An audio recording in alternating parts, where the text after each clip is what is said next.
Hi there, so today we're going to have a quick look at Hand of the Gods, Smite Tactics, which is a tactical card game based combat. I'm going to take on a bot just for a quick look at the basic mechanics. It's in beta, it's been on beta for PC for a while, this is the PlayStation version, so hopefully a lot of the balance, I guess, has been organised previously, and this is more about making the PlayStation version work properly. I'm going to take on an easy bot. I'm going to play as Ra. That's the Egyptian army. It's a game, as I say, a tactical combat card based game based on the action MOBA Smite, in which gods from various historic religions battle each other. So the bot we're fighting today will be Odin. Has risen once again. First of all, you're able to change your starting 4 cards. I don't know really enough about what I'm doing yet to bother with that. In hindsight, I could have got rid of the ward card. I held that in my hand and never actually used it throughout the entire game. But I don't at the moment, I just let it roll. So the battle begins. I'm on the right. The goal is to destroy the enemy summoning stone, which is the coloured spinny crystal. And some of the numbers you see on the screen, Odin has attacked my crystal with a spell or possibly his god ability. So each leader has an ability. Ra's ability is to restore 1 health to all friendlies in a column. I could in fact use that to heal my stone, though I didn't realise that at the moment. You begin the game with only 2 mana to spend. The blue number at the top left of each card is the cost to summon or to activate that card. I currently have nothing cheap enough to summon, but I can use a mana potion. Cost 0, gain 1 mana, which will increase my mana to 3, which would then allow me to cast either the ward to draw 2 more cards, or summon a Sacred Warrior, which is what I think I'm going to do. Place in any of the purple squares. The yellow number, 1, is the damage it does per attack. The red number, 4, is life, or health, how much damage it needs to take before it's destroyed. The turn it's summoned can generally not be used. There are specific cards that can be used on summoning. So my enemy appears to have attacked me with a spell or ability card, damaging my warrior. Now it's my turn. Select my warrior, I think, or heal my warrior, but that will use 2 of my 3 mana to heal my warrior, so I think I'm probably not going to do that. We'll see.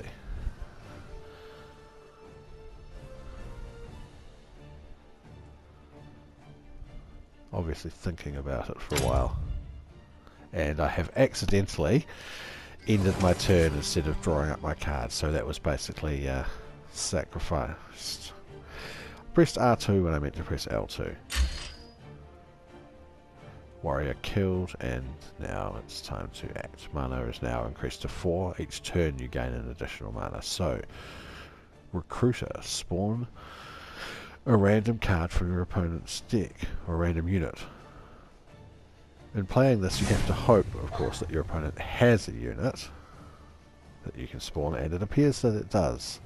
It's spawned here behind my summoning stone and is now asleep. That's my mana cast. I have none left, so I'll probably end my turn shortly.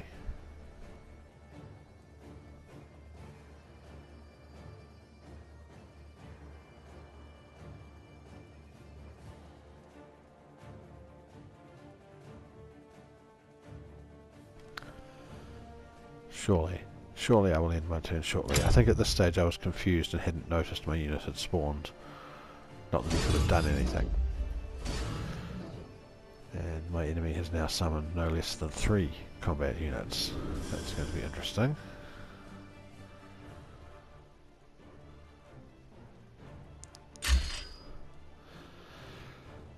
So, I have by now noticed that my Venator unit from his hand has spawned.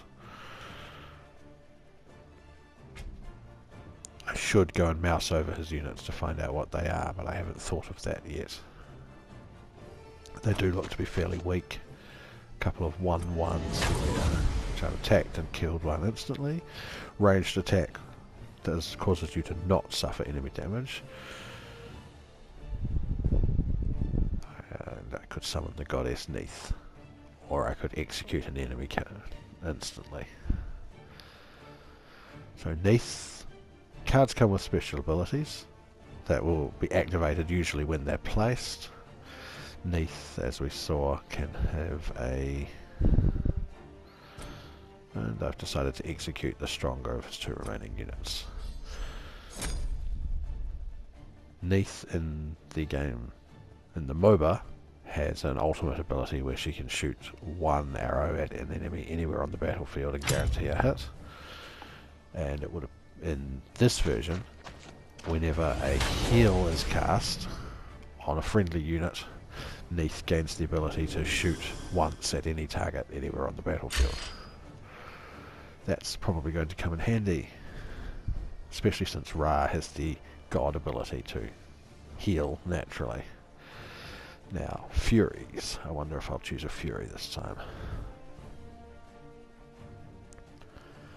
I'm not sure what happens if you don't spend all your mana in a turn, if it just stacks extra into the next turn because the mana you have increases each turn. It looks like it's just goes unspent. At the top of the screen in the right corner I see what I believe is the enemy's mana. I'll have to have a look and see what that says. Next turn.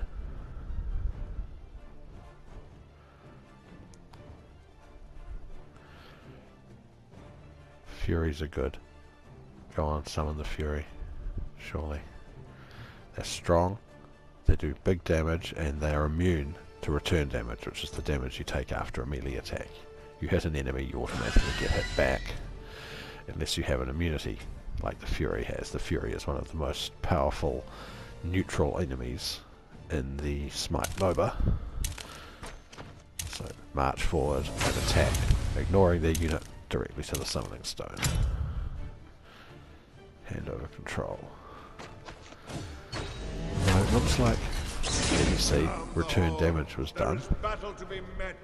And Thor has been summoned. Thor is a unit who can attack immediately, doesn't have to wait a turn to wake up. Ran forward, bashed my Fury, got return damaged, and is gone again. Excellent. The AI on easy is not very smart, apparently. It's performing perhaps slightly better than the one human opponent I've played so far, where I suspect we were each playing our first game ever, and not to boast, but quite honestly, I want them. So we've summoned Neith, and we've summoned a white tiger.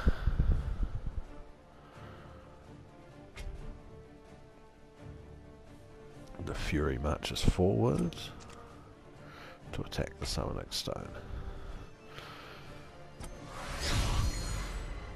As I say, they've beta tested the concept pretty thoroughly already on PC, though it's still in beta, open beta. So really it's mostly interface and function that's being beta tested on console. There's that return damage again. My Fury is dead, but so is the unit that attacked it.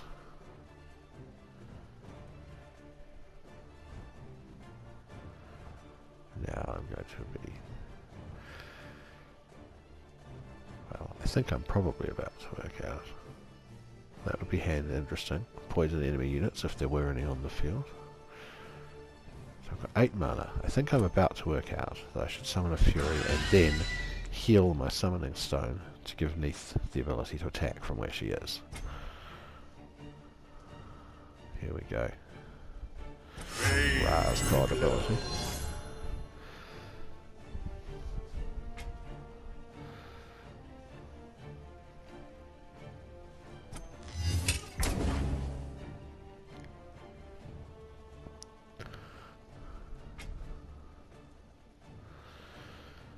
So as you see, for a sense of scale, tough enemy like a Fury has 6 health. Neith is technically a goddess, has 4 health. Well, not technically, she is a goddess, that's 4 health. Summoning Stone has 25, so... Here's, okay, Ymir, technically not a god, but a god character from the MOBA, who is a ice giant, one of the tougher guardian. He's a guardian, he's tough, takes a lot of tanky damage, so his starting health is also 6. Again, just for the sense of scale. So we're going again to heal the stone to give Neith a free shot.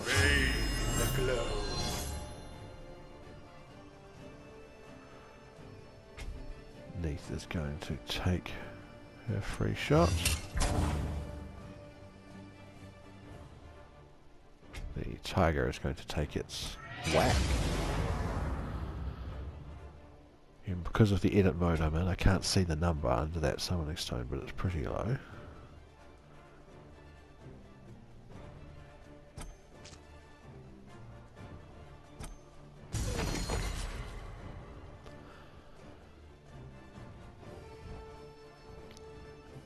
Going to use my execute card to kill Ymir. It's a pretty powerful card, which I guess is why it costs 5 mana to cast.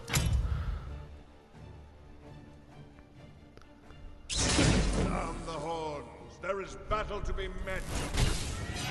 Oh, Thor's back.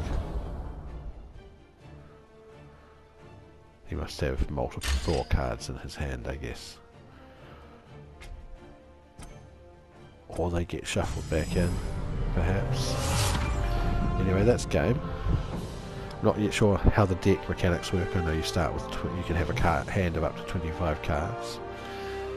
And yes, so that's roughly how the game works. Hope you enjoyed watching. Bye bye.